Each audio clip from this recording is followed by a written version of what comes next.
ఏం చేశాడు అని అంటే, ఎందుకు మనము మరి దేవుడు ఎవరో తెలియకుండా ఉన్నాము, దేవుడు ఎవరో తెలియకుండా ఉన్నాము, మనము ఎందుకు దేవుడు ఎవరో తెలియకుండా ఉన్నాము మనం వినాలి. యేసయ్య మాటలు మనం వింటే దేవుడు ఎవరో మనకి తెలుస్తాడు. అయితే ఎందుకు మనము దేవుడు ఎవరు ఎరగకుండా అంటే పాపము. ఏమి పాపము చెప్పేనా? చూడండి, పాము కంటే మనమే గొప్ప. Very good. చెట్టు కంటే మనమే గొప్ప, అంతా గొప్ప కదా. కానీ లోకంలో మనకి ఎవ్వరికి తెలియకుండా, కంటికి కనబడకుండా ఒక చీకటి ఉంది. దాని పేరు, వెరీ గుడ్, దాని పేరు సాతాను.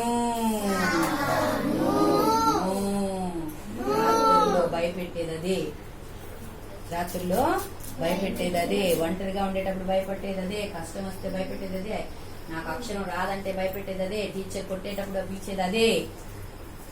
అమ్మ ఏమైనా తీసేసుకుంటే ఈరోజు తన్నులు తింటావు నువ్వు అని అమ్మకు తెలియదే, అయినా నువ్వు తింటావు అని భయపెట్టేది అదే. దాని పేరేంటి? నేను చెప్పిన పేరేంటి? దాని పేరేంటి? మనం గాలి అనుకుంటాం కదా, దాని పేరు చెప్పుకుంటామా? చెప్తారా ఇప్పుడు? దాని పేరు అపవాది. వెరీ గుడ్, అపవాది, సాతాను. దాని పేరేంటి? సాతాను. చెప్పుకుందాం మనం ఇప్పుడు. దాని పేరేంటి?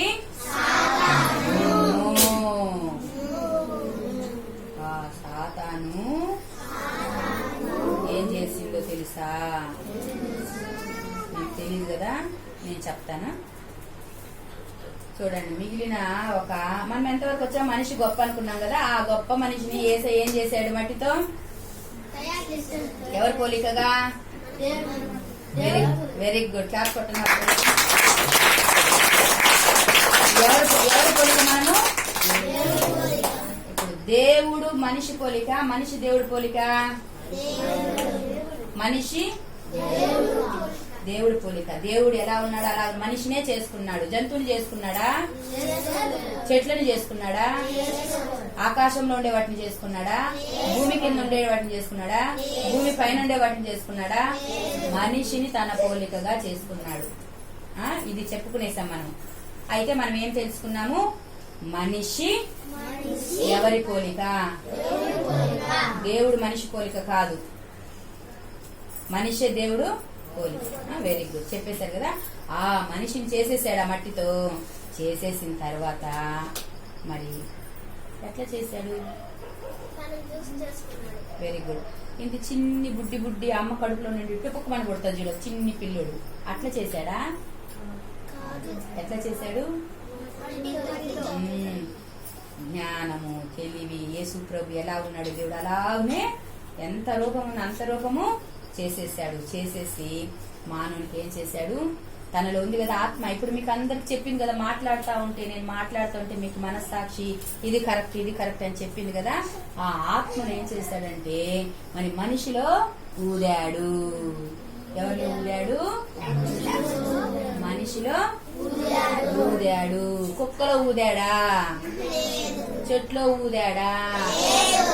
మరి జంతువుల్లో ఊదాడా? పశువుల్లో, బల్లి, బొమ్మలో, ఎవరిలో ఊదాడు? ఏం ఊదాడు? జీవాత్మ. ఏం ఊదాడు? అప్పుడు దిగ్గుమంటే ఏం చేశాడంటే ఆ మానవుడు కళ్ళు తెరిచి చూసి లేచాడు. చూడంగానే ఎవరు కనబడ్డారు? దేవుడు కనబడ్డాడు. ఎవరికి? మనిషికి కనబడ్డాడు. మొట్టమొదట చేసిన మనిషి పేరు చెప్తాను, వింటారా? దేవుడు మొట్టమొదట చేసిన మనిషి పేరు నీకు తెలుసా? నీకు తెలుసా? నీకు తెలుసా? తెలుసా నీకు? Very good. నీకు తెలుసా? చెప్పు. తెలీదు కదా, నేను చెప్పేదా? ఆదాము. ఇప్పుడు మీకు అందరికి ఒక విషయం తెలుసు. ఏంటి? దేవుడు మనిషిని చేసి ఆ మనిషి మొట్టమొదటి మనిషి పేరేంటో ఈ రోజు మీకు తెలిసింది, అవునా కాదా? ఎవరన్నా చెప్పారా మీకు? యేసయ్య చెప్తున్నాడు చూడండి. మొట్టమొదట భూమి మీద నరుని చేసిన దేవుడు చెప్పగలుగుతాడా చెప్పలేడా? చెప్పగలుగుతాడా. అతని పేరేంటి?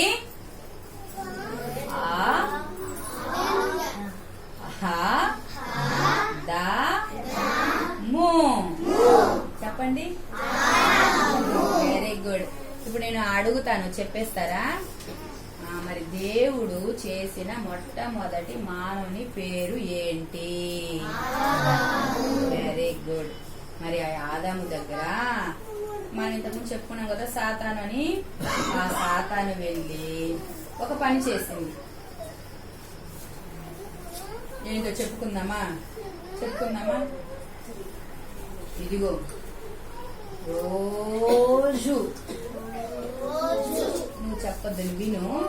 రోజు నువ్వు ఈ చెట్ల ఫలాలన్నీ తింటున్నావు కదా, మరి అది ఎందుకు తినటం లేదు అని అడిగాడు.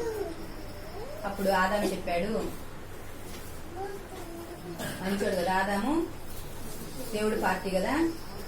సైతాను పార్టీయా దేవుడు పార్టీ ఆదామా? Very good. మరి దేవుడు పార్టీ కాబట్టి సాతానికి ఏం చెప్పాడంటే అది మా దేవుడు తినవద్దు అని చెప్పాడు. అప్పుడు సైతాన్ ఏమనింది? ఏమని ముడుచుకుంటూ వెళ్ళిపోయిందా? వెళ్ళిపోయింది.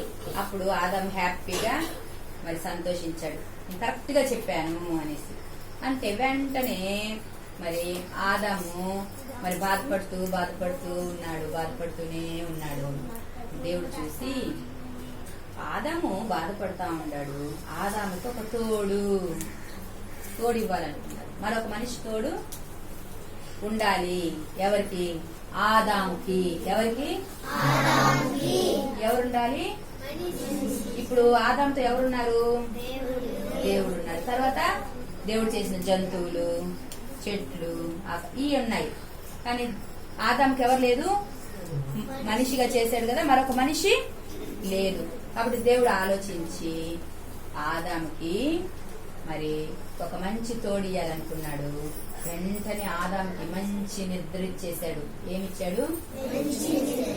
ఇప్పుడు ఆదాము ఎట్లున్నాడు మీకు తెలియదేమో, కానీ వేరే వాళ్ళు నిద్రపోతుంటారు. మీరు నిద్రపోయేటప్పుడు, ఎవరైనా నిద్రపోయేటప్పుడు మనకి పల్లె నవ్వు వస్తుంది కదా, మనం నిద్రపోయినా అట్లే ఉంటామని మనకు తెలియదు కదా. తెలియదు, మనం కూడా అట్లే ఉంటాం. అయితే ఇప్పుడు ఎట్లున్నాడు ఆదాము? ఇప్పుడు ఎలా ఉన్నాడు ఆదాము? మంచి నిద్రలో ఉన్నాడు. అలా మంచి నిద్రలో ఉండేటప్పుడు మరి దేవుడు ఏం చేశాడో తెలుసా? మెల్లగా ఆదాం లోపలికి చేతులు పంపించి పక్కగా ఉంటుండే ఎమక పటక్ మనించేశాడు. ఏం చేశాడు? మనించేశాడు. మెల్లగా చేతులు బయట తీసేశాడు. పక్కన పెట్టుకున్నాడా? పెట్టుకుని ఉంచేసిన దగ్గర ఏం చేశాడు? ఆయన చేతిలో స్వస్థత ఉంది కదా, అట్లాగా ఉంచాడు. అక్కడంతా ఏమైంది? మాంసం ఉంటుంది, రక్తం ఏమి కాదు, బాగా అట్లాగా చేసేసాడు. ఇంకా నిద్రపోతానే ఉన్నాడు ఆదాము. అవును, నిద్రపోతానే ఉన్నాడు. నిద్రపోనని చెప్పి వదిలేసి ఎమకుంది కదా దేవుని చేతిలో తుమ్మంటే ఎత్తుకోపోయేసి ఆదాము నచ్చినట్లుగా ఆదాంకి ఎవరు సెట్ అవుతారో అట్లా మంచిగా మరొక మనిషిని చేశాడు. ఆ మనిషి ఎవరంటే స్త్రీ. పురుషుడు ఆదాం ఎవరు? పురుషుడు. నెక్స్ట్ స్త్రీ, ఆ పేరు చూడండి. అంతే, ఆమె చేసి మరి జాగ్రత్తగా తీసుకొని వచ్చాడు. ఎవరి దగ్గరికి?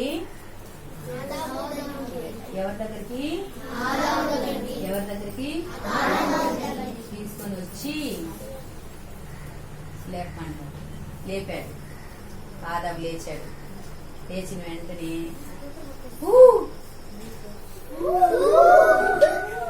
చాలా సంతోషం వచ్చేసింది ఆదాంకి. ఇంతవరకు ఏం చూస్తా ఉన్నాడు? జంతువులు చూస్తున్నాడు. మళ్ళా పురుగులు, చెట్లు ఏమేమి ఉన్నాయి అన్ని చూస్తున్నాడు. కానీ తనలాంటి మనిషిని చూడలేదు కదా.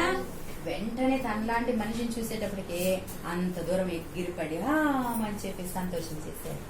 సంతోషించిన వెంటనే మరి దేవుడు చెప్పాడు, నీకు మరి మంచి బహుమానం ఇస్తున్నాను, జాగ్రత్తగా చూసుకోమని చెప్పి. మరి ఆదాము మరి ఆమెకి ఏమని పేరు పెట్టాడో తెలుసా? హవ్వా. ఆదాము భార్య పేరు ఆదాము భార్య పేరు మన అవ్వ కాదు.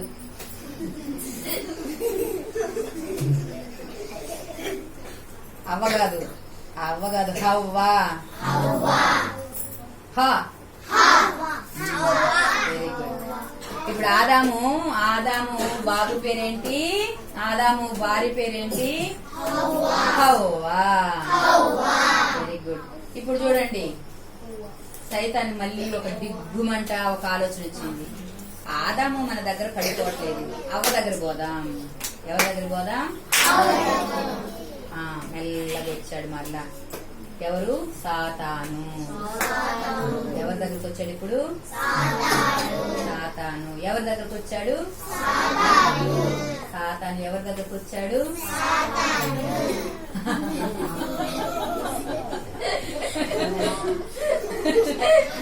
ఈ లోపల మాటల్లో పడ్డారు కదా, చూడండి మీరు. అందుకే నేను కనిపెట్టేస్తాను, మీరు నా మాట వింటున్నారో లేదో నేను కనిపెట్టేస్తాను. నెక్స్ట్ వచ్చి మీరు వినలేదనంటే నాకు తెలిసిపోద్ది. సాతాను ఎవరి దగ్గరికి వెళ్ళాడు? వెరీ గుడ్, హవ్వ దగ్గరికి వెళ్ళాడు. హవ్వ దగ్గరికి వెళ్ళగానే మరి చెప్పాడు, హవ్వా మీరు చెప్పకండి, నేను చెప్తా. హవ్వా ఇదిగో అన్ని పండ్లు తింటున్నారు, ఆ పండుకి ఎందుకు తినడం లేదు అని అడిగాడు. అడిగినప్పుడు అవ్వళ్ళ అది మనం దేవుడు తినొద్దన్నాడు, ముట్టను కూడా ముట్టొద్దు అని అన్నాడు అని చెప్పింది. అంటే రెండో మాట చెప్పేటప్పటికే నా ప్రభావము నాలో ఉండే ఆ మైండ్ సెట్ ఏమైంది, సెట్ అయ్యింది అని చెప్పేసి వెంటనే లేనే లేదు అవ్వ లేనే లేదు, అవన్నీ అది కాదు, అస్సలు విషయం అది కాదు, అది తింటే మీ కళ్ళు తెరవబడతాయి, మీరు దేవుడు అంతటి వాళ్ళు అయిపోతారు అవ్వా అని చెప్పింది. ఎవరు? ఎవరు? సైతాను. చీకటి సైతాను. ఎవరితో చెప్పింది? అవ్వతో చెప్పింది. ఎవరితో చెప్పింది? అప్పుడు అవ్వ ఏమనిందంటే, అవునా నిజమా అంటే అదేం చెప్పింది? అవును నిజమే అనింది. అది నిజమా? అప్పుడు ఏమైందో తెలుసా మీకు? వెంటనే అవ్వ పండు తీసుకొని తినింది, ఆదాము కూడా ఇచ్చేసింది. వెంటనే వాళ్ళు మరి దిగంబరులు అయిపోయారు. ఎలా అయిపోయారు? దిగంబరులు అయిపోయారు. అంతే. మరి వెంటనే దేవుడు రోజు వాళ్ళని కలుస్తాడు కదా, అలాగే ఒక సాయంత్రకాలం దేవుడు దిగి వచ్చేసాడు వాళ్ళని కలవాలని. ఆదాము ఆదాము అని అంటున్నాడు, అవ్వా అవ్వా అని అంటున్నాడు. ఏది? ఇద్దరు దొంగలు అయిపోయారు కదా, ఈ చెట్టు కింద దాక్కునేశారు. దాక్కోనుండారు, భయపడతా ఉంటారు, వణకుతా ఉంటారు. దేవుడు వచ్చే టైం అయిపోయింది, దేవుడు వచ్చేసాడు, మనం పిలుస్తున్నాడు, ఇప్పుడు మనం దేవుడి ముందరికి వెళ్ళలేము, ఎందుకు మనం దిగంబరంగా ఉన్నాము అని చెప్పి భయం వచ్చేసింది వాళ్ళిద్దరికి. అప్పుడు దేవుడు మంచివాడు కదా, దేవుడు మంచివాడు కదా, చాలా మంచివాడు. దేవుడు మంచివాడు కదా, చాలా మంచివాడు. కాబట్టి వాళ్ళిద్దరిని బయటికి రమ్మని చెప్పాడు. రమ్మని చెప్తే అప్పుడు వాళ్ళిద్దరు చెప్పారు, వద్దు ఏసయ్య, వద్దు ఏసయ్యా, మేము దిగంబరులుగా ఉన్నాము, ఈ మాట మేము వెళ్ళలేకపోయాము అని చెప్పేసి బాధపడుతుంటే, ఎందుకు మీరు దిగంబరులుగా ఉన్నారని ఎవరు చెప్పారు అంటే అది వాళ్ళు జరిగిన విషయం అంతా చెప్పారు దేవుడు. అప్పుడు వెంటనే దేవుడు పిలిచి, నువ్వు ఈ తప్పు చేయొచ్చా అవ్వ, నువ్వు ఈ తప్పు చేయొచ్చా? సాతానా, నా బిడ్డల దగ్గరకు వచ్చి మోసం చేస్తావా నువ్వు? ఇక మీదట నువ్వు అస్సలు మరి వాటికప్పుడు ఏముండేదంటే, నేను ఇది చెప్తున్నాను కదా, అస్సలు నీకు క్షమాపణే లేదు. సాతానికి ఏం చెప్పాడు? నీకు ఇక మీద క్షమాపణే లేదు అని చెప్పి. సాతానికి ఏం చెప్పాడు? మరి అవ్వకి ఏం చెప్పాడు? నువ్వు తప్పు చేసావు కదా, చేయొచ్చా అని అడిగాడు. ఆదాంకి ఏమన్నాడు? తప్పు చేసావు కదా, చేయొచ్చని అడిగాడా? అయితే వాళ్ళకి కేవలం శిక్ష మాత్రమే వేశాడు. వాళ్ళకి ఏం శిక్ష వేశాడు తెలుసా? ఇక మీదట మీరు కష్టపడి సంపాదించుకోవాలి, నువ్వేమో ప్రసవ వేదన పడి పిల్లల్ని కనాలి. అమ్మోళ్ళు ప్రసవ వేదన పడుతుంటే మనకేమన్నా తెలుస్తుందా? ఎందుకు వీళ్ళు ఇట్లా పడుతున్నారు తెలియదు కదా. మరి అది దేవుడి దగ్గర మొట్టమొదటి మరి ఆ స్త్రీ ఉంది కదా, ఆమె చేసిన తప్పిదాన్ని బట్టి లోకానికి వచ్చిన శిక్ష. అర్థమైందా మీకు? సరే, పెద్ద మాటలు కదా, అర్థం అవుతుందని అనుకుంటున్నాను. మళ్ళా ఇక కొద్ది నిమిషాలు నేను పూర్తి చేసేబోతున్నాను. ఇప్పుడు మరి శ్రద్ధగా వినాలి. చివరికి వచ్చేసాము. ఇదిగో కొంతమంది పిల్లలు పోట్లాడుకుంటున్నారు. రోజ్ ఇక్కడికి వచ్చి నా దగ్గరికి రా. ఇక్కడికి చూస్తున్నారా? చూడండి ఇప్పుడు ఏమైంది అక్కడ. పూర్తిగా శిక్షకి ఒక స్త్రీ ఒక పురుషుడు. మొట్టమొదటి స్త్రీ మొట్టమొదటి పురుషుడు, మొట్టమొదటి పురుషుడు మొట్టమొదటి స్త్రీ, మొట్టమొదటి పురుషుడు మొట్టమొదటి ఇద్దరు కూడా ఏమయ్యారు? పాపంలో ప్రవేశించేసి కదా. వాళ్ళకి శిక్ష వచ్చేసిందా? దేవుడు చెప్పిన మాట వినకపోవడం వల్ల వాళ్ళకి శిక్ష వచ్చేసిందా? వచ్చేసింది కదా. ఆ శిక్షలో నుండి కాపాడాలి అని కూడా ఆలోచించాడు దేవుడు. ఆ శిక్షలో నుండి ఎందుకో తెలుసా? వీళ్ళిద్దరిలో నుండి ప్రపంచమంతా కూడా మరి మరి విస్తరించబోతుంది కాబట్టి వీళ్ళ మానవ జాతిని అంతా కూడా నేను రక్షించుకోవాలి అని చెప్పేసి ఆయన అంతకుముందు లోకాన్ని చేసేటప్పుడు ఆలోచించాడా? మరి ఇప్పుడు కూడా ఏం చేస్తున్నాడు? ఆలోచించాడు. ఏమని? గందరగోళం కాకూడదు, ఒక్క 10 నిమిషాలు అక్కడ ఉండాలి, మిగిలిన వాళ్ళు ప్రార్థనలో ఉండాలా. ఇదిగో చూడండి, ఇదిగో చూడండి, ఒక్క నిమిషం, ఇదిగో అయిపోయింది, కొట్లాడుతుంది. సరేనా? అయిపోవచ్చింది. అప్పుడు దేవుడు ఆలోచించాడు. ఏమని ఆలోచించాడో తెలుసా? ఏమని ఆలోచించాడో తెలుసా? వీళ్ళని కాపాడాలి, వీళ్ళకి శిక్ష వేశాను కదా నేను, ఆ శిక్షను ఎలాగైనా వీళ్ళలో నుండి తీసివేసి వీళ్ళని నా దగ్గరికి తీసుకోవాలి అని ఆలోచించాడు. అప్పుడు వాగ్దానం చేశాడు మానవునికి. ఏమన్నా తెలుసా? మీ కొరకు యేసయ్య వస్తాడు, ఆయన మిమ్మల్ని కాపాడుతాడు, మీ పాపాల నుండి విడిపిస్తాడు, మిమ్మల్ని రక్షిస్తాడు, మీరు కనిపెడుతూ ఉండండి, ఆయన ఇప్పుడప్పుడే రాడు, కడవరి దినాల్లో వస్తాడు, అందరినీ అంటే పాపం చేసే మానవులందరినీ కూడా రక్షించడానికి మీకు నేను అనుగ్రహిస్తాను, భయపడకండి అని చెప్పాడు. అలా నిరీక్షిస్తూ ఉండగా 2000 సంవత్సరాల క్రితము యేసుక్రీస్తు ఈ లోకంలోకి 2024 సంవత్సరాల క్రితం మానవ జాత అందరి కొరకు కడవరి దినంలో ఈ లోకానికి జన్మించాడు. అదే క్రిస్మస్. అదే క్రిస్మస్. ఇప్పుడు మనం ఎందుకు సెలబ్రేట్ చేసుకుంటామంటే ఆ పాపంలో నుండి విడిపించడానికి దేవుడు వాగ్దానం చేశాడు కదా. ఆ వాగ్దానము నెరవేర్చాడు యేసు ప్రభు. ఈ లోకానికి వచ్చి మనందరి పాపాలని కూడా ఆయన మీద వేసుకొని మనల్ని విడిపించడానికి శక్తిమంతుడై చనిపోయి తిరిగి లేచాడు, మరణాన్ని కూడా జయించాడు. కాబట్టి మనం చనిపోయిన తర్వాత మనం అక్కడ పాపం చేసిన వాళ్ళలో నుండి పుట్టాం కదా. కాబట్టి మనకేమో ఎదురు చూస్తుంది? నరకము. ఏం ఎదురు చూస్తుంది మన కోసము? ఏం ఎదురు చూస్తుంది మన కొరకు? నరకం ఎదురు చూస్తుంది. మనం చనిపోతే ఆరని అగ్నిలో తీరని బాధలో సైతాన్ ఎత్తుకొని పోయి మనల్ని వేసేస్తది.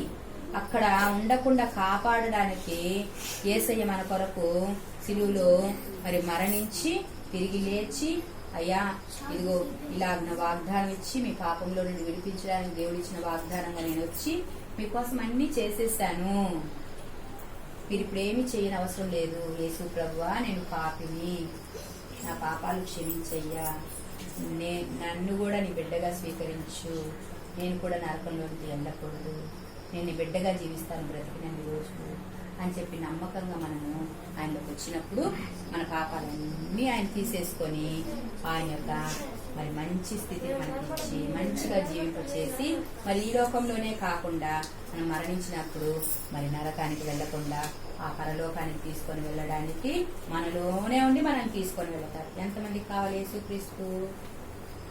చూడండి, వెరీ గుడ్. ఇంత మంచి యేసయ్యని మనం కలిగి ఉండాలా లేదా? ఇంత మంచి ఉండాలా లేదా? ఇంత మంచి యేసయ్యని మనం కలిగి ఉండాలి కదా. కాబట్టి మనం అందరం యేసయ్యని కలిగి ఉంటామా? మరి మరి గుండెల మీద చేతులు పెట్టుకోండి. గుండెల మీద హార్ట్ మీద చేతులు, కళ్ళు మూసుకోండి. ఇప్పుడు మళ్ళీ నేను ఫస్ట్ టైం అడిగాను కదా, ఇప్పుడు మళ్ళీ నా మాట వింటారా? కండిషన్లకు వచ్చేసేయండి. కళ్ళు మూసేసుకోండి. అయిపోయింది. కళ్ళు మూసుకోండి. మరి తల దించండి. తలలు దించండి. యేసయ్యని జ్ఞాపకం చేసుకోండి. యేసయ్య నా కొరకు వచ్చాడు కదా, నేను యేసయ్యని కలిగి ఉండాలని అనుకోండి. యేసయ్య నా హృదయంలోనికి రమ్మని చెప్పి పిలవండి అందరూ. యేసయ్య, నువ్వు నిజమైన దేవుడు కదా, నిన్నే నేను వెంబడించాలి యేసయ్య. నువ్వు నా దేవుడు యేసయ్య, నేను తెలుసుకున్నాను యేసయ్య, నాలోనికి రా యేసయ్య, నాతో ఉండేసయ్య అని పిలవండి.